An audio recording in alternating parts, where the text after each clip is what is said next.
2024 সালের 25 ডিসেম্বর স্থানীয় সময় দুপুরের কিছু পর ফিনল্যান্ডের বিদ্যুৎ সংস্থা ফিংগ্রিডের কর্মীরা লক্ষ্য করেন যে ফিনল্যান্ড ও এস্তোনিয়ার মধ্যে সংযোগকারী প্রধান সমুদ্রতলের বৈদ্যুতিক তার মারাত্মকভাবে ক্ষতিগ্রস্ত হয়েছে। এতে এস্তোনিয়ার বিদ্যুৎ সরবরাহ উল্লেখযোগ্যভাবে কমে যায়। সেই সন্ধ্যায় ফিংগ্রিডের নেটওয়ার্ক অপারেশন ম্যানেজার আর্তো পাহকিন ফিনল্যান্ডের জাতীয় সম্প্রচার মাধ্যমে জানান, আমরা এখনও নিশ্চিত নই এটি প্রযুক্তিগত ত্রুটি নাকি নাশকতা। ঘটনাস্থলের আশেপাশে অন্তত 2টি জাহাজ চলাচল করছিল তখন। এর কয়েক ঘন্টা পর ফিনল্যান্ডের কোস্টগার্ড সদস্যরা রাশিয়ার জাহাজ ইগল এসে ওঠেন এবং এটিকে ফিনল্যান্ডের জলসীমায় নিয়ে যান।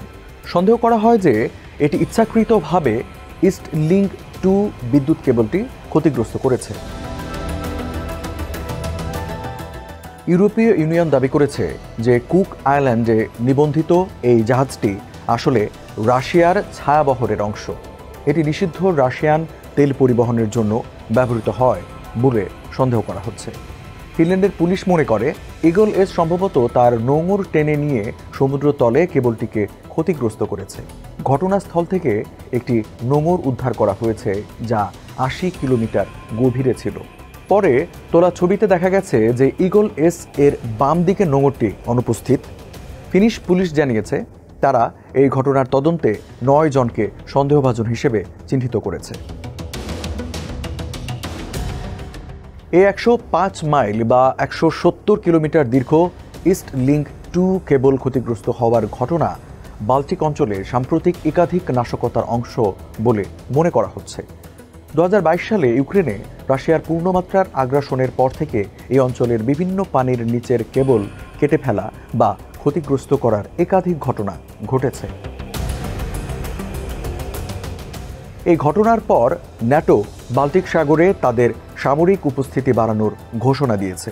এস্তোনিয়া তাদের ইস্ট লিঙ্ক 1 সমুদ্রতলের বৈদ্যুতিক তার রক্ষার জন্য একটি টহল জাহাজ মোতায়েন করেছে।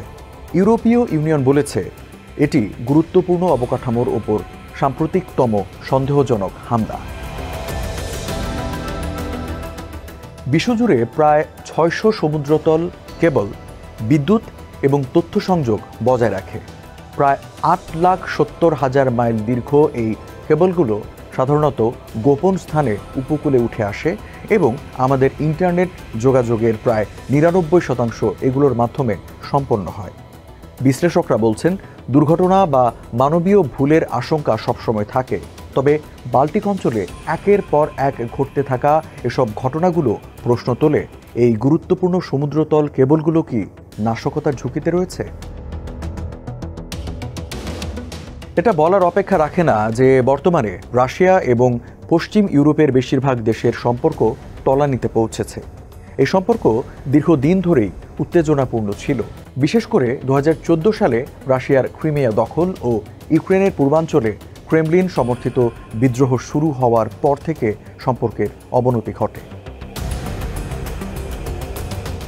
2022 সালে যখন রাশিয়া 2 লাখ সৈন্য নিয়ে ইউক্রেনে আক্রমণ চালায়, তখন পশ্চিমা দেশগুলো একসঙ্গে ক্ষোভ প্রকাশ করে। এই যুদ্ধ 3 বছর ধরে চলছে এবং উভয় পক্ষ মিলিয়ে আনুমানিক 10 লাখ মানুষ নিহত বা আহত হয়েছে। ন্যাটো মনে করে রাশিয়া শুধু সামরিক যুদ্ধই চালাচ্ছে না, বরং আরেকটি গোপন যুদ্ধও করছে। এটাকে বলা হয় হাইব্রিড যুদ্ধ বা হাইব্রিড ওয়ারফেয়ার, যা সরাসরি যুদ্ধ ঘোষণা না করেও প্রতিপক্ষকে দুর্বল করার একটি কৌশল। এই গোপন যুদ্ধের প্রধান লক্ষ্য পশ্চিমা ইউরোপ। রাশিয়ার উদ্দেশ্য হলো পশ্চিমা দেশগুলোকে শাস্তি দেওয়া বা ভয় দেখানো, যেন তারা ইউক্রেনকে সামরিক সহায়তা বন্ধ করে দেয়। হাইব্রিড যুদ্ধকে গ্রে জোন বা সাব থ্রেশহোল্ড যুদ্ধ বলা হয়। এ ধরনের হামলা সাধারণত এমনভাবে করা হয় যাতে হামলাকারী রাষ্ট্রকে সরাসরি দায় স্বীকার করতে না হয়, কিন্তু তাদের প্রতিপক্ষের বড় ধরনের ক্ষতি হয়। বিশেষ করে অবকাঠামো যেমন বিদ্যুৎ ও যোগাযোগ ব্যবস্থার উপর আঘাত হানা হয়। তবে এটি যেন সরাসরি যুদ্ধ ঘোষণার পর্যায়ে না পৌঁছায়। লন্ডনে royal United services institute RUSI এর গবেষক এবং সামুদ্রিক শক্তি বিশেষজ্ঞ ডক্টর সিদ্ধার্থ কৌশল বলেন, সাগরের গভীরে ডুবো সাবমেরিন ব্যবহার করে কেবল বা তার কেটে ফেলা সম্ভব, যা মেরামত করা অত্যন্ত কঠিন। তিনি বলেন, এই সাবমেরিনগুলো গুরুত্বপূর্ণ তথ্যবাহী পানির নিচের কেবল থেকেও গোপনে তথ্য চুরি করতে পারে। ডক্টর কৌশল বলেন, যদি রাশিয়া ন্যাটোর সঙ্গে যুদ্ধে জড়িয়ে পড়ে তাহলে তারা শুধু সামরিক হামলাই করবে না, বরং সমুদ্র ও স্থলের গুরুত্বপূর্ণ অবকাঠামোতে নাশকতা চালাবে।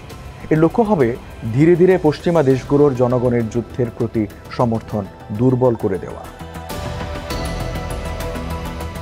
হাইব্রিড যুদ্ধে সন্দেহজনক কিছু উদাহরণ হল, গত বছর যুক্তরাজ্য, জার্মানি এবং পোল্যান্ডে কুরিয়ার কোম্পানিগুলোর লক্ষ্য করে পাঠানো বিস্ফোরক পার্সেল। পুলিশ প্রসিকিউটররা বলেন, এসব ঘটনা আসলে একটি মহড়া ছিল, যার উদ্দেশ্য ছিল যুক্তরাষ্ট্র ও কানাডার উদ্দেশ্যে যাওয়া ফ্লাইটগুলোর নিরাপত্তা বিঘ্নিত করা। রাশিয়া এসব নাশকতার সঙ্গে জড়িত থাকার অভিযোগ অস্বীকার করেছে। তবে ইউরোপীয় ইউনিয়নের সদস্য দেশগুলো, বিশেষ করে সুইডেন ও চেক রিপাবলিকের গুদাম ও রেলপথে হামলার পেছনে রাশিয়ার হাত থাকার সন্দেহ করা হচ্ছে। এসব ঘটনার কারণে পশ্চিমা দেশগুলোর কিছু সরকার মনে করছে রাশিয়ার সামরিক গোয়েন্দা সংস্থা GRU হয়তো ইউক্রেনকে সাহায্যকারী দেশগুলোর বিরুদ্ধে গোপন ও বেনামি হামলার একটি পরিকল্পিত অভিযান চালাচ্ছে। এই হুমকিকে ন্যাটো ও ইউরোপিয়ান ইউনিয়ন এতটাই গুরুত্ব সহকারে নিয়েছে যে 2017 সালে তারা European centre of excellence for countering hybrid threats নামে একটি প্রতিষ্ঠান গড়ে তোলে, যার প্রধান কার্যালয় ফিনল্যান্ডের হেলসিঙ্কিতে। লন্ডনের কিংস কলেজের ডিপার্টমেন্ট অফ ওয়ার স্টাডিজ এর ভিজিটিং সিনিয়র ফেলো ডক্টর কামিনো কাভানাহ বলেন, অনামী ও গোপন এই যুদ্ধের প্রতি অনেক দেশ আগ্রহী, কারণ এতে বিশ্বাসযোগ্যভাবে দায় অস্বীকার করার অনেক সুযোগ থাকে। এখন যুক্তরাজ্যের মতো দেশগুলো এই কৌশলের দিকে ঝুঁকছে, বিশেষ করে পানির নিচে থাকা গুরুত্বপূর্ণ অবকাঠামো সুরক্ষায় তাদের নিজস্ব জলসীমায় কী ঘটছে তা গভীরভাবে পর্যবেক্ষণ করতে হচ্ছে, যেন সন্দেহজনক কার্যকলাপ শনাক্ত করা যায়। ডক্টর কাভানাহ বলেন, এই ধরনের গ্রে জোন কার্যক্রম মোকাবিলা করা খুব কঠিন, তবে সাম্প্রতিক কয়েকটি ঘটনার পর রাষ্ট্রগুলো এখন ধীরে ধীরে এতে আরও দক্ষ হয়ে উঠছে। রাশিয়ার সামরিক বাহিনীর একটি স্তরভিত্তিক গঠন বা থ্রেট স্ট্রাকচার রয়েছে বলে জানান RUSI এর ডক্টর কৌশল। অল্প গভীর পানিতে এই কাজগুলো সাধারণত স্পেৎসনাজ, GRU এবং রুশ বাহিনীর সদস্যরা করে থাকে। কিন্তু গভীর সমুদ্রে গোয়েন্দা তথ্য সংগ্রহ এবং নাশকতা চালানোর দায়িত্ব মূলত main directorate for deep sea research GUGI এর হাতে। এই সংস্থা প্রতিরক্ষা মন্ত্রণালয় এবং সরাসরি প্রেসিডেন্ট ভ্লাদিমির পুতিনের অধীনে কাজ করে। ডক্টর কৌশল জানান, GUGI সমুদ্রের ওপরে নজরদারি ও গোয়েন্দা তথ্য সংগ্রহের জন্য কিছু বিশেষ জাহাজ ব্যবহার করে। এগুলোর কাজ মূলত সামুদ্রিক বিদ্যুৎ প্রকল্প এবং সাবমেরিন কেবলের সংযোগস্থলের মানচিত্র তৈরি করা। কিন্তু গভীর সমুদ্রে অভিযানের জন্য তারা বাদারশেপ ব্যবহার করে, যা সাধারণত পুরনো পারমাণবিক ব্যালিস্টিক মিসাইল সাবমেরিন বা ক্রুজ মিসাইল সাবমেরিন, যেমন বেলগোর্ড সাবমেরিন। ডক্টর কৌশল আরও বলেন, রাশিয়ার রয়েছে বহু স্তরের সক্ষমতা, যার মধ্যে টাইটেনিয়াম আবরণযুক্ত সাবমেরিনও রয়েছে, যা কয়েক হাজার মিটার গভীরে কাজ করতে পারে এবং সেগুলোতে রয়েছে রোবোটিক বাহু। এগুলো চালানোর দায়িত্ব থাকে 3 সদস্যের ক্রুর হাতে, যারা সাধারণত সাবেক রুশ নৌবাহিনীর অভিজ্ঞ অফিসার এবং তাদের প্রশিক্ষণ কসমোনটদের মতোই কঠোর। এত গভীর পানিতে ঠিক কী বসানো হচ্ছে বা কী ধরনের কার্যক্রম চালানো হচ্ছে তা যুক্তরাষ্ট্রের নৌবাহিনীর মতো শক্তিশালী বাহিনীর জন্যও জানা কঠিন। এই কারণে সমুদ্রতলের কেবলে সম্ভাব্য নাশকতাকে একটি বিচ্ছিন্ন ঘটনা হিসেবে দেখা উচিত নয়, বরং এটি রাশিয়ার বৃহত্তর কৌশলের একটি অংশ, যেখানে তারা যোগাযোগ অবকাঠামো এবং গুরুত্বপূর্ণ স্থাপনাগুলোকে লক্ষ্যবস্তু বানাচ্ছে। এমনটাই মনে করেন চাথাম হাউসের রাশিয়া বিশেষজ্ঞ কিয়ার জাইলস। রাশিয়ার সমুদ্রতলের কেবল ও টেলিযোগাযোগের উপর গুরুত্ব দেওয়া তাদের তথ্য নিয়ন্ত্রণ কর্মসূচির অংশ। এর মানে হচ্ছে তারা চাইলে নির্দিষ্ট অঞ্চলের মানুষকে রাশিয়ার বাইরে থেকে তথ্য পাওয়া থেকে পুরোপুরি বিচ্ছিন্ন করে দিতে পারে। এটি রাশিয়ার জন্য খুব গুরুত্বপূর্ণ একটি কৌশল, কারণ 2014 সালে ক্রিমিয়া দখলের সময় এটি গুরুত্বপূর্ণ ভূমিকা রেখেছিল। ফিনল্যান্ডের কর্তৃপক্ষ সমুদ্রতলের কেবল নেটওয়ার্ক নিয়ে রাশিয়ার কার্যকলাপ নিয়ে সন্দেহ প্রকাশ করা একমাত্র দেশ নয়। 2024 সালের নভেম্বর মাসে যুক্তরাজ্যের প্রতিরক্ষা সচিব জন হিলি জানান যে রাশিয়ার নজরদারি জাহাজ ইয়ান্তার ব্রিটেনের গুরুত্বপূর্ণ সমুদ্রতলের পরিকাঠামোর ওপরে অবস্থান করছিল। 2025 সালের জানুয়ারিতে এটি আবার ঘটে এবং ব্রিটিশ রয়্যাল নেভি ইয়ান্তার এর গতিবিধি পর্যবেক্ষণ করে। যুক্তরাজ্যের প্রতিরক্ষা মন্ত্রণালয় জানায় জাহাজটি গোপন গোয়েন্দা তথ্য সংগ্রহ ও ব্রিটেনের পানির নিচের পরিকাঠামোর মানচিত্র তৈরি করতে ব্যবহার করা হচ্ছিল। জন হিলি এই ঘটনাকে রাশিয়ার ক্রমবর্ধমান আগ্রাসনের আরেকটি উদাহরণ হিসেবে উল্লেখ করেন। যুক্তরাজ্যের উপকূল বরাবর প্রায় 60টি সাবমেরিন কেবল রয়েছে, যেগুলো বিভিন্ন স্থানে উঠে আসে। বিশেষ করে ইস্ট অ্যাংলিয়া ও ইংল্যান্ডের দক্ষিণ পশ্চিমাঞ্চলে এসব কেবলের ঘনত্ব বেশি। বিশেষজ্ঞ কিয়ার জাইলস বলেন, যদি যুক্তরাজ্যের সমুদ্রতলের পরিকাঠামোর উপর বড় ধরনের আক্রমণ হয়, তবে সেটির সঙ্গে দেশটির অন্যান্য গুরুত্বপূর্ণ সিস্টেমেও সমস্যা সৃষ্টি হতে পারে। লন্ডনে অবস্থিত রাশিয়ান দূতাবাস যুক্তরাজ্যের এই অভিযোগকে সম্পূর্ণ ভিত্তিহীন বলে দাবি করেছে। তারা বলেছে, যুক্তরাজ্য ও তার মিত্ররা উদ্দেশ্যপ্রণোদিতভাবে উত্তেজনা বাড়ানোর জন্য এই ধরনের অভিযোগ করছে এবং এটি বাল্টিক ও উত্তর সাগর অঞ্চলে অস্থিরতা তৈরি করার একটি চেষ্টা। এবছর যুক্তরাজ্যের ন্যাশনাল সিকিউরিটি স্ট্র্যাটেজি সংক্রান্ত যৌথ কমিটি এটি তদন্ত শুরু করেছে। তারা পর্যালোচনা করেছে যে যুক্তরাজ্যের সমুদ্রতলের কেবল নেটওয়ার্ক কতটা ঝুঁকির মধ্যে রয়েছে। রাশিয়ার বিষয়ে বিশেষজ্ঞ এবং লেখক এডওয়ার্ড লুকাস বলেন, সম্ভবত রাশিয়া ইতোমধ্যেই তাদের পানির নিচে চলতে সক্ষম ড্রোনগুলো সমুদ্রতলে রেখে দিয়েছে। তারা যে কোনো সময় আদেশ পেলে বা না পেলে কেবল এবং পাইপলাইনে আক্রমণ চালাতে পারে। তিনি আরও বলেন, তাদের নজরদারি জাহাজ ইয়ান্তার বছরের পর বছর ধরে সমুদ্রতলে কি করছে তা কেউ জানে না। লুকাস অভিযোগ করেন যে পুরো বৈশ্বিক সমুদ্রতল কেবল ও পাইপলাইন নেটওয়ার্ক একটি সরল বিশ্বাসের ভিত্তিতে তৈরি হয়েছে। তিনি বলেন, আমরা কখনো ভাবিনি যে এটি কোনো শত্রু রাষ্ট্রের লক্ষ্যবস্তুতে পরিণত হবে, কিন্তু এখন বছরের পর বছর উদাসীনতার খেসারত দিচ্ছি। আমাদের একমাত্র ভরসা প্রতিরোধমূলক ব্যবস্থা নেওয়া, রাশিয়াকে দেখানো যে আমাদের কেবল নেটওয়ার্ক ক্ষতিগ্রস্ত করলে তাদেরও চরম মূল্য দিতে হবে।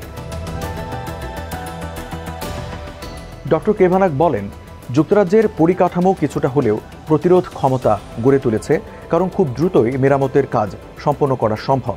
তিনি আরও বলেন, সাম্প্রতিক সময়ে কেবল ডিজাইন করার সময় এটি ধরে নেওয়া হয়েছে যে কেবল যে কোনো সময় ক্ষতিগ্রস্ত হতে পারে, তাই আগে থেকেই প্রস্তুতি থাকা জরুরি। কিয়ার জাইলস মনে করেন, পশ্চিমা দেশগুলোর প্রতিক্রিয়া অনেক দেরিতে এসেছে, তবে একটি কেবল কেটে দিলেই এখন বড় ধরনের বিপর্যয় হবে না, যেমনটা হতো যখন রাশিয়া প্রথমে এই কৌশল নিয়ে কাজ শুরু করেছিল।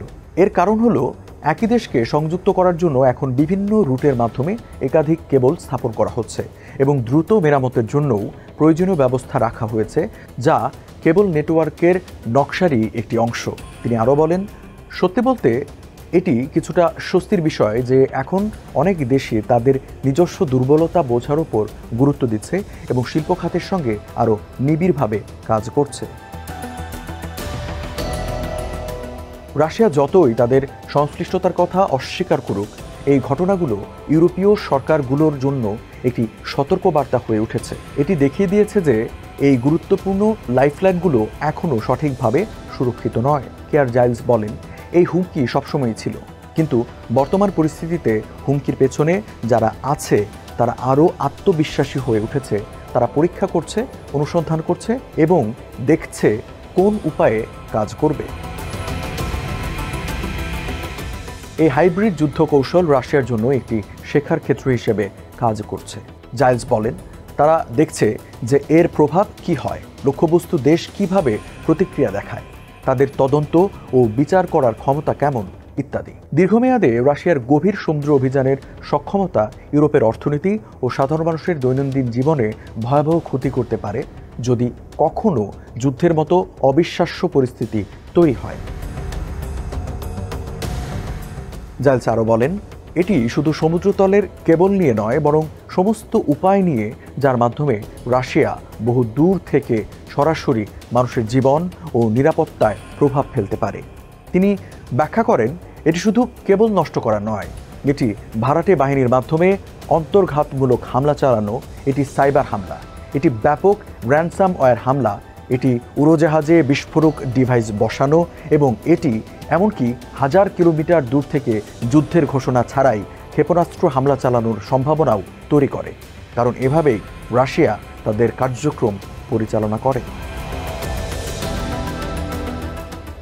পশ্চিমা দেশগুলো কিভাবে সমুদ্রতল কেবলগুলোর অন্তর্ঘাত প্রতিরোধ করবে তা ভ্লাদিমির পুতিনের রাশিয়ার বিরুদ্ধে লড়াইয়ের অনেকগুলো ফ্রন্টের মধ্যে একটি মাত্র।